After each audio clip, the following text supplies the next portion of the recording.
Welcome to the Miniatures Paintbrush. Today we're going to paint up some Spirit Host. Ooh.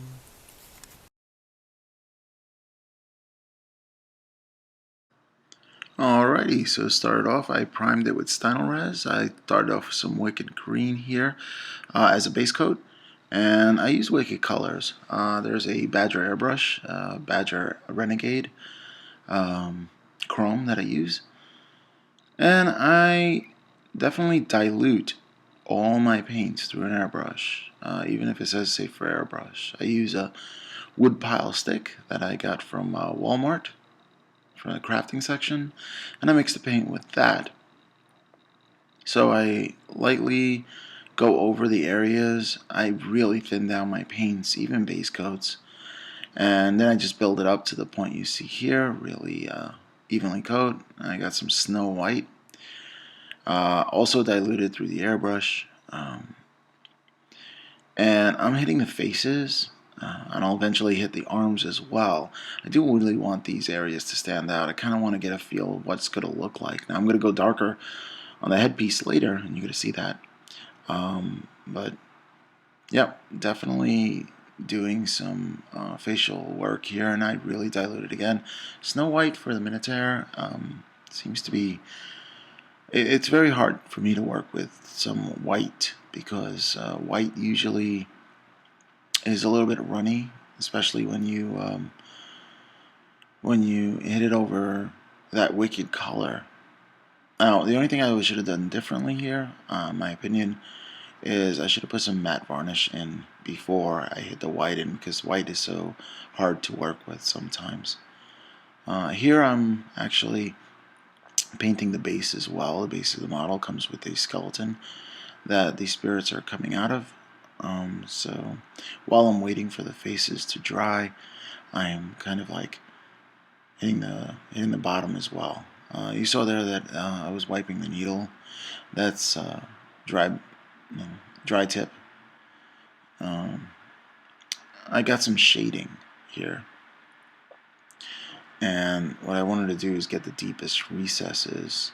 I decided that later on that this step could have been kind of avoided because I kind of hit the whole head with this shading. But you do see a difference in the areas that I pre-shaded here when I go over the whole thing with shade on the top pieces. There it is. Yeah. Into the darkest recesses. Okay, so once that's done, I hit all the other ones. I'm going to give a light coat, just kind of blend everything in right here and see what it's like. I've never used shade, this shade in particular, this color, with a miniature to spread it over. And I've seen other people do these spirits, and they kind of just wash it through and through. I'm not a fan. I like the control, and it just when I'm shading, it doesn't seem like it's really controlling so well. So anyway, what I have there in the little container is some Flow Aid that I put in there.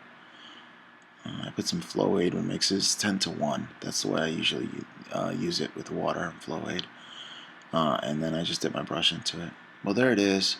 There's a difference between the shading and the non-shaded piece there, and you just see like it's much darker, especially with the fading in the back. There you go.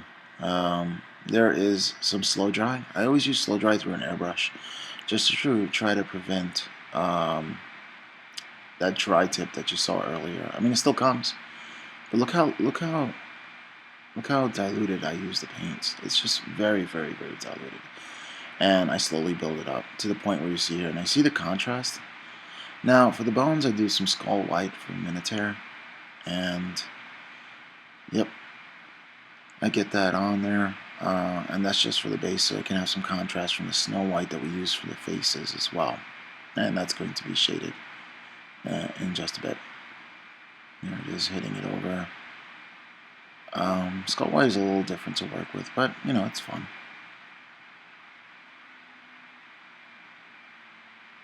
Alrighty, so here we have, I've got some Nun Oil. I'm trying to get into the recesses. I also have Herb Wrath earth shade, both from Citadel. I do like the washes from Citadel, the little pots. Be careful with those pots; they kind of flip over sometimes if you hit it the wrong way. Kind of just try to get it out of the range of where I could do that. Here I am, just adding some water. I'm mixing in the 10-to-1 with some flow aid here. There you go. And now what I'm going to do is I'm going to take a cap. Sometimes I use a cap, sometimes I use wet pallets. But this time I use a bottle cap, just for the water bottle cap. I kind of want to recycle those, so I try when I can. And they're disposable. Here I'm just adding with the backside of my brush some shading to it. There you go. And you gotta make sure that the lids on the back are on tight, because those things kind of pop off and it could dry out your shade. So here I am shading in, trying to just get the inside deepest recesses, because that's the non-oil, so I kind of want to just get the darkest places without shading the entire thing. And I'm just picking up with the paintbrush. I'm not stabbing. I'm kind of just letting it lay in and crawl through the recesses there, through the eyes and the jaw, and to the bottom parts, the exposed spine on the bottom, and the back between the shoulder blades. Just really getting all the recesses. We're trying not to touch any of the white. Trying to really let that be the highlight. And it just avoids cleanup later. Not that I have to be super clean with this. It's a skeleton coming out of the ground, so there's going to be some dirt. So you don't have to be super, super careful. Just somewhat careful. And that should be fine. Yeah. I always find it relaxing to slowly build things up, and I really do take my time with these things. I really don't wargame. I would like to start wargaming. Never did it before. It looks fun. I've done D&D campaigns. I was a dungeon master or game master, you can call it, and we had some pretty wild sessions. And I'm one to use these miniatures in as many applications as possible, so they'll probably wind up on my gaming table as well. If I ever start a campaign again. Again, that's been years ago. I took a big hiatus from painting for a while. I made some life changes, and I'm really happy that I got an opportunity to come back and to actually hobby again. It's amazing. And so with some plans, I built this airbrush booth that has a handle on top. I can actually lift the whole thing from the table, and I took this table and I newspapered it down, and I have my little painting station right there. And I mean, it worked out really, really well. Really, really happy. I'm blessed that I have the opportunity to do what I really love. So after the non-oil, I kind of go for the earth shade. I hope I'm saying that right. And kind of like muddy up some of the things, not all of it, so I have a little bit of contrast to it. There's another one. There's that earth shade. Shake that up. And I kind of look where it's needed. And while it's still wet, because I still have the non-oil in there, it kind of mixes in a little bit. So if you really look carefully, really look carefully, you can see that it flows from like that brown into the black. Black being the darkest recesses close to the ground. And as the light's catching it towards the tip, it's getting a little dark, so it kind of looks like a dark brown. And here I am just taking a little bit of it and just sprinkling it on the tops of the black recesses and a little bit on the face, and just getting it darker. If you don't really get the center there, it kind of looks very, very much plastic. And I kind of want to avoid that. I kind of want to go for a realistic kind of look. If you can say realistic in fantasy models, yeah.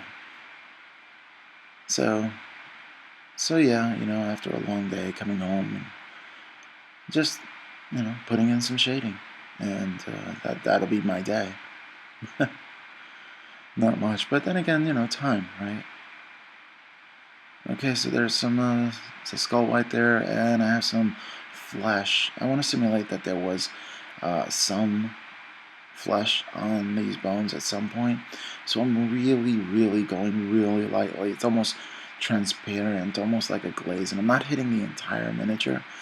The skull part, I'm just hitting like a little bit of a breastplate and maybe a rib, and you can do it as you want. The highlights of the shoulder blade, or the top of the shoulder, and a little bit of the skull, possibly where it meets where the spirit's coming out of. I did it there. So yeah, I like to layer on a whole bunch of little shades here and there. Give it that dimension, give it some pop, some personality. I was always under the impression that if artwork is truly artwork, you look at it once and you get so much from it, but if you keep looking at it, you get more and more from it. So yeah, here it is. It's really shaping up here. There it is. That's the slow dry. Yeah, that's the slow dry. I always use slow dry through an airbrush,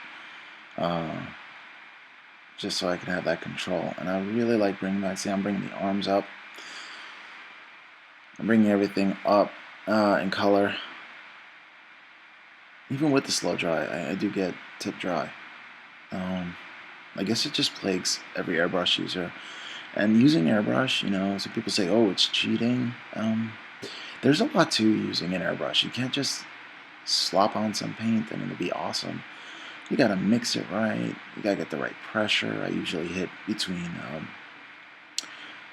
15 to 20 pounds of PSI, pounds per square inch of pressure. It's usually relatively low. You want to watch out, because the lower your pressure, the quicker you're going to get that tip dry. So it took me, honestly, about a couple of years to really get comfortable with an airbrush. And I have two airbrushes. I have a side feeder, which is not really good for miniature painting, in my opinion, unless you have very inexpensive paints and you're going to paint a massive quantity of miniatures. But I kind of like to do like one unit at a time, maybe. Sometimes even just one miniature at a time, and just like have some fun with it. I don't claim to be a good artist. I just really enjoy to keep trying to get better. Now, the color scheme that I chose it using the method that I have in a previous video of mine. It's called choosing a color scheme. And this is the exact color scheme that I chose and I used in that video when I painted that test miniature. And I really like the way it came out on that, and I really love the way it's coming out on here. I like that shade, that dark shade into that white, and like stark contrast, and then blending into the lighter green that I got from the Wicked Colors, that Wicked Apple Green. That's quite a unique color. And when it comes to paints, I don't really have any brand loyalty. I kind of just pick a color that I really like. And if I really like the color, then I just go for it, Just say, hey, you know what? Let me take this color, see what kind of water mixture I need to add to it, if it gets too diluted, not diluted, because all the paints are going to have different kinds of viscosity, consistency, so you're going to have to watch out with that. You're going to have to really put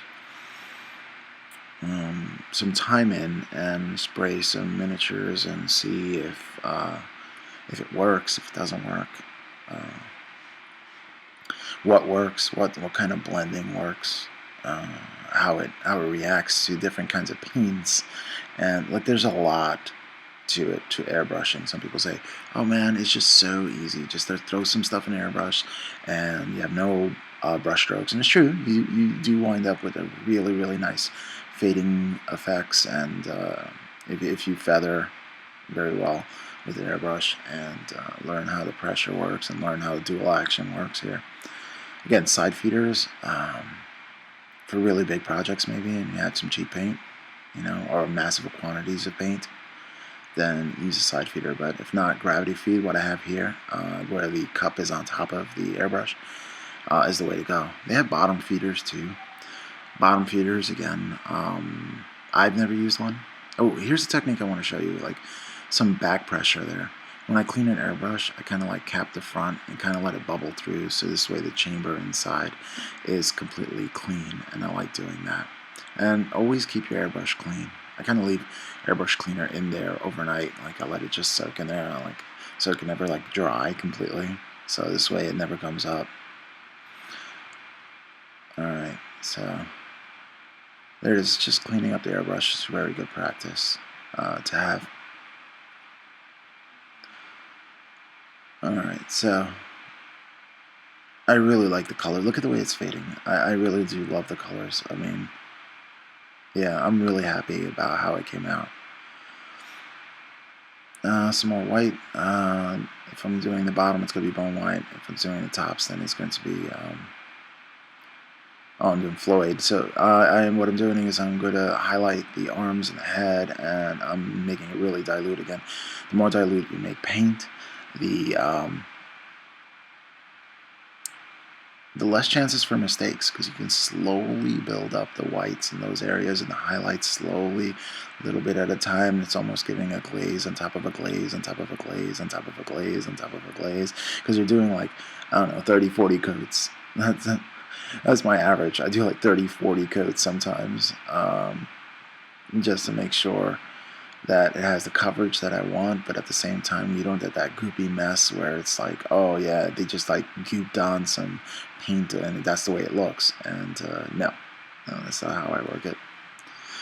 Now, as far as the weapons are concerned, at first I was going to paint them maybe a non-metallic metal, but I decided to go through the ethereal. Like, I wanted it to be like the same color scheme as the actual bodies, so it kind of matches. Like, they brought the weapons with them, because to me it doesn't make any sense that, yeah, here I am coming from the spirit world and I bought a material concrete blade. Although it can stab you, I would think that the ethereal blade would go right through you and somehow like infect you, sort of like a certain movie where a certain little person got stabbed with a ghostly blade and got really sick, and elves were kind of taking him to get well again, and they finally cure him. Yeah, like that. Yeah, when I paint, I have like little scenarios going on. You know, there are some times where I can name a miniature like Fred or something, like something where they're like, this might be Fred the ghost. I don't know, I have some fun with it, you know. It's not, to me, it's not like a menial task that I have to do because I have to get to a game really quickly. Oh, there's my wet palette back there. I'm going to do a video how I made that wet palette.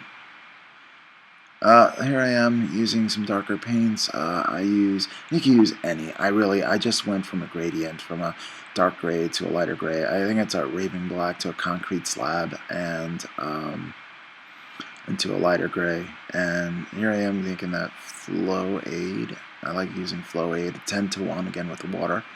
10:1 seems to be the ratio with me. And I'm putting on that wet palette. Wet palettes are really good because, you know, it keeps those paints wet. You know, if you just put them on a regular palette, or maybe what I did before, which was the caps of bottles, then it'll start drying out. So the consistency of paint is going to be different, you know. And oh well, so here's some dry brushing. I took some concrete slab and I'm doing the rocks on the base right now.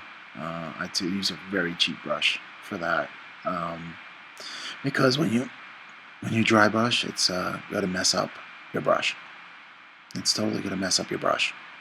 So I use a really cheap brush that I can get from any kind of craft store, and it doesn't matter. So here I have more dry brushing, again going from lighter, and you can use any paint really. As far as all these techniques I'm using, you don't have to use the exact same paints unless you want the exact same results, but I mean, I was toying around with the idea of doing these Spirit Host in blue, and have a dark blue on the top, a middle blue as the base, and white as the arms and the hands, and you can still do it like that as well. Here's another piece to the miniatures. It's pretty cool. It's gravestones. As you can see, I have an array of colors here, and there I'm painting the brown with the yellow, kind of making that poop kind of brown. I don't know. But I do like the yellows. I like the almost slightly warm, and I guess I got the candles in that. And the candles are white, but they become off-white with this little tinge, again, a little glaze. That with me, I like to paint miniatures where you just got to keep looking at it, and you'll see like different colors pop out at you. That concludes part one to a two-part series of painting Spirit Hosts. Next week we'll be back with how to base, because it's all about that base.